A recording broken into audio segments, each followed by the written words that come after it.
Yokogawa is mainly control business, and we will celebrate our 28th anniversary this year.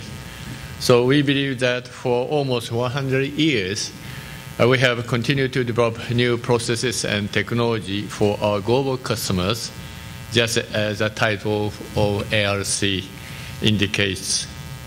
We are proud to have received such a long-term support from our customers. Now, I would like to briefly introduce two topics in line with this year's theme. The first topic is how Yokogawa helps customers to introduce new technologies. Yokogawa invests a lot in R&D. Of course, we do this for the development of leading-edge technologies. But we do not work for the random introduction of new technology for the customers. Providing new processes and technologies means encountering new technologies and people. On such occasions, we provide our products and solutions focusing on 2 points: how we can bring the most out of human beings and how we can compensate for the human condition of making mistakes. This year, Yokogawa has introduced Advanced Decision Support, ADS. We initiate this concept to provide new technologies that people can easily understand and to assist and develop human ability. To be more specific, ADS is based on 3 elements. First, an HMI that is easy for the people. It's standard-wise ISA 101. And second, optimal alarm management, ISA 18.2. And the third, modularization operating procedures, ISA 108, all based on the ISA standards. We will provide a consultation along with balanced and integrated tools based on these 3 elements. The second topic is modeling and simulation. We can see modeling and simulation technology in the process industry, typically as illustrated by 3D plant design. The 3D plant model has been extended for the training and maintenance people. We can see the utilization of simulation technology in plant design, such as process design using static model at the upstream of design process, and control design and training simulations by dynamic models at the downstream of the design process. In the future, plant model will be used throughout all stages for the beginning of plant design through the construction to the operation. We could assume that the same process model would be used consistently through the design, engineering, construction, commissioning, operations, process improvement to the maintenance.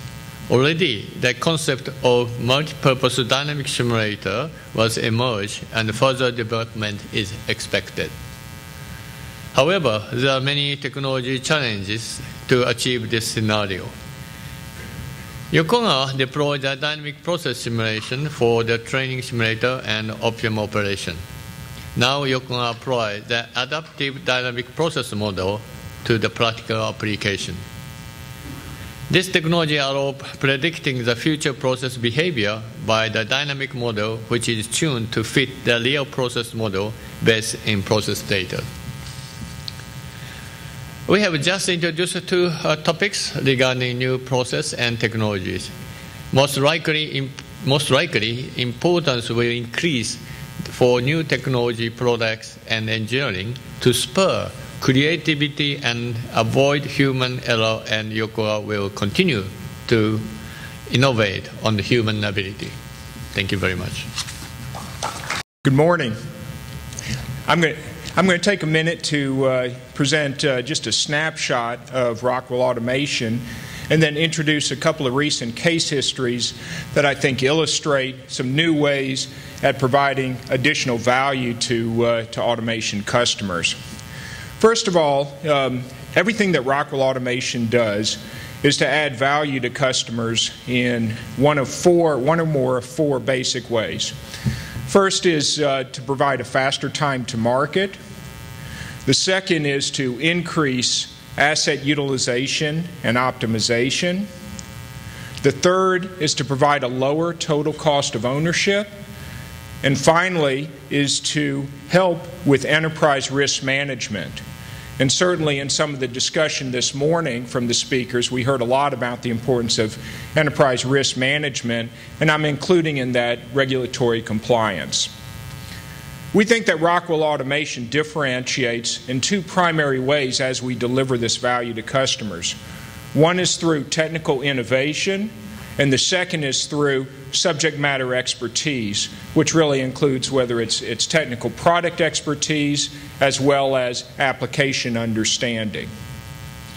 The three ways that we deliver this value is through highly integrated platforms of our integrated control architecture, our intelligent motor control, and our services and solutions. Later on during the week, you'll hear from M.G. Bryan, where they talk about a solution based in part on Rockwell Automation technology and services that adds value in what we think is an emerging way in an important application. In this particular case, M.G. Bryan manufactures fracking trucks, and they wish to engage with a partner to provide predictive analytics so that they could increase that utilization of their important asset and also get to market in a faster way. Importantly, they were also seeking to enable the ability to provide important services to their customers as well. And so they turned to us for a cloud-based solution that allowed them to do those analytics and to optimize the uptime of those trucks. In another case, not discussed in this forum, but we think equally exciting, we're providing network monitoring and maintenance for the industrial network at dozens of Kraft food plants. We've had a long relationship with Kraft, as we had with many users around the world, but this is an opportunity to establish a new stream of value for this customer by providing the remote monitoring and preventative maintenance for their network. And really, when you think about it, the network is an important asset in its own right in many of your facilities. So I look forward to the discussion in a few minutes, and thank you for your time. It's a pleasure to be here. I'd like to start by thanking Andy and the ARC team for inviting GE to participate in this event and talk about a topic that's near and dear to my heart and my company's heart about achieving breakthrough performance. Andy kind of dangled a concept in front of you earlier today about the industrial internet, and I thought I'd take a moment to describe that and then share with you how we are putting that to work. I think it's always important to quote your chairman.